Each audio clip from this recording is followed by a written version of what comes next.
Hi, Dr. P here to talk about game markets that are exceptionally limited and why that's so. Now, all game markets are limited in some ways, even mass market, and certainly niche markets or anywhere in between. But some are exceptionally limited by circumstances, which I'm going to explain. And if the following sounds like doom and gloom, I'm sorry, but it is what it is. It doesn't mean you can't try these markets.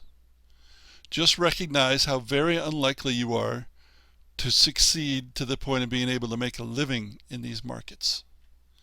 If you're a hobby designer, go for it. The first of these is mobile video games. Now, I'm talking here in mid-2015, and game devs are abandoning mobile in droves. That's because a few large companies now dominate the mobile, and there's a tier just below them where the companies are getting by. They have employees, they can pay their employees, but they're not doing real great. The problem, the big problem from one point of view, is discoverability, which is a consequence of there being way too many games.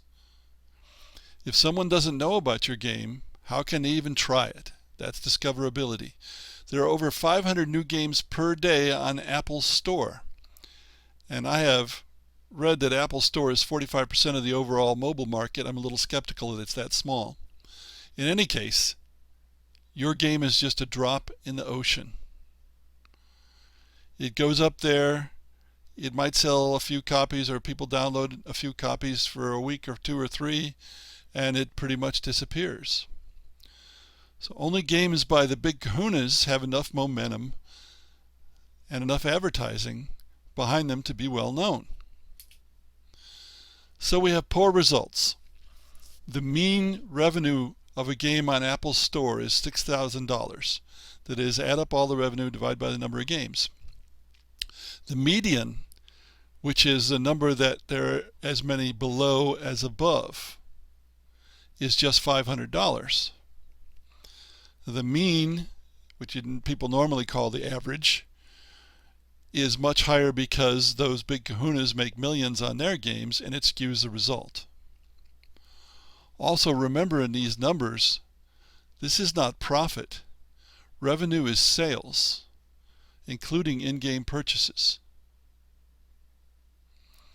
Read Gamasutra's blogs, and you'll see accounts of people who spent months or even years sweating blood into their game, and then they sell $7,000 worth or $500 worth or even less. Unfortunately, it doesn't really matter how good your game is, because there are lots of good mobile games. It's still not likely to get noticed. We could say it's not your fault, and it isn't, but that's the way it is.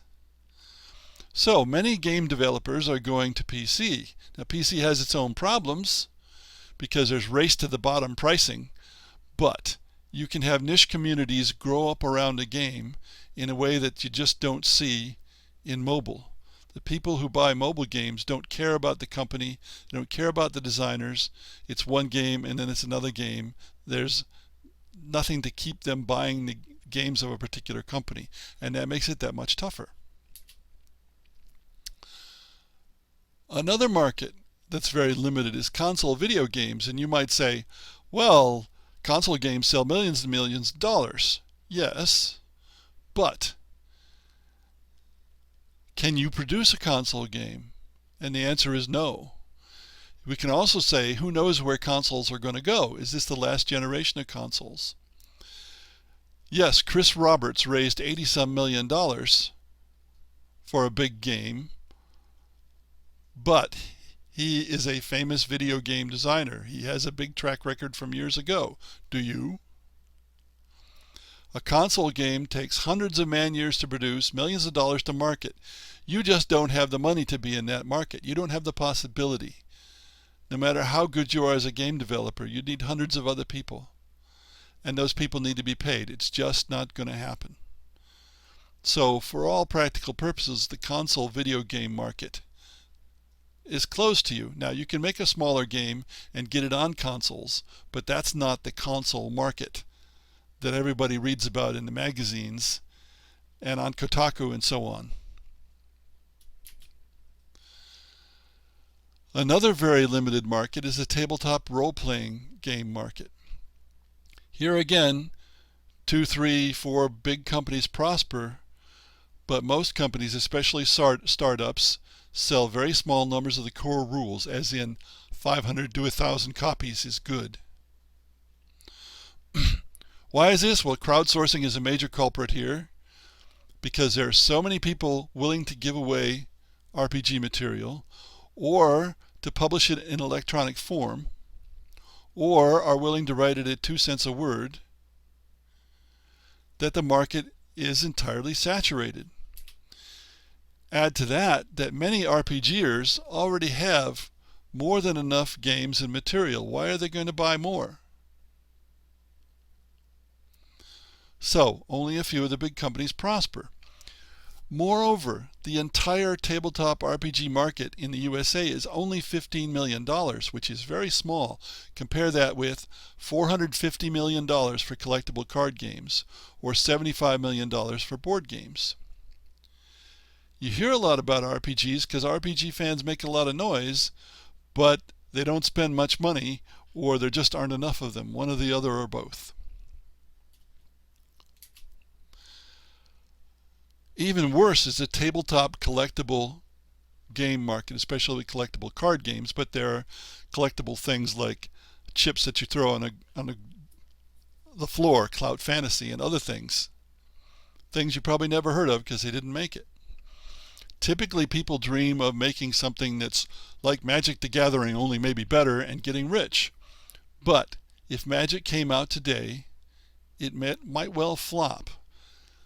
Only the old standbys prosper. This is now kind of like the reason why Monopoly survives, momentum. Why is this? Well, shop owners know that their clientele don't want new collectible games because they've figured out that they have to keep putting their hands in their pockets to buy more cards, and they've come to dislike that marketing scheme. And the collectible part of it is a marketing scheme. Collectibles also require massive giveaways to get the game started and to support the organized play with prizes that cost a lot of money. So, have you got a few $1 million to risk on a game? Well, neither do publishers, with very rare exceptions. And then they're controlling the development of the game, not you as an individual designer. So, no matter how good you think your game would be, forget it. The publishers won't even talk to you. Now, are things going to change? Probably not. When the mobile market was young, it was a gold mine, but it looks to me like saturation is here to stay. Tabletop RPGs have been overtaken by computer RPGs. You need a referee, or DM if you prefer, for a tabletop. The computer does that for a computer role-playing game. You can also play computer role-playing games solo, like Skyrim, which is difficult, if not impossible, to do with a tabletop. So, we have to face that in the age of convenience, which is where we are, tabletop may be a better experience if the referee is good, but it's quite inconvenient. So it doesn't look good for a revival of tabletop RPGs. And as for collectibles, when will continuous spending on a game become popular again? Beats me. Yes, these so-called whales do it for free-to-play video games, but few players are whales. So, markets change, as in mobile, new ones emerge, as in virtual reality. Markets get saturated, like most of these are, and you have to recognize reality. Again, if you want to make a living at game design, reality is important. If you're doing it as a hobby, make whatever kind of game you want. Self-publish it. You'll probably lose money on it. You certainly won't make a lot of money, but if you enjoy it, that's what counts.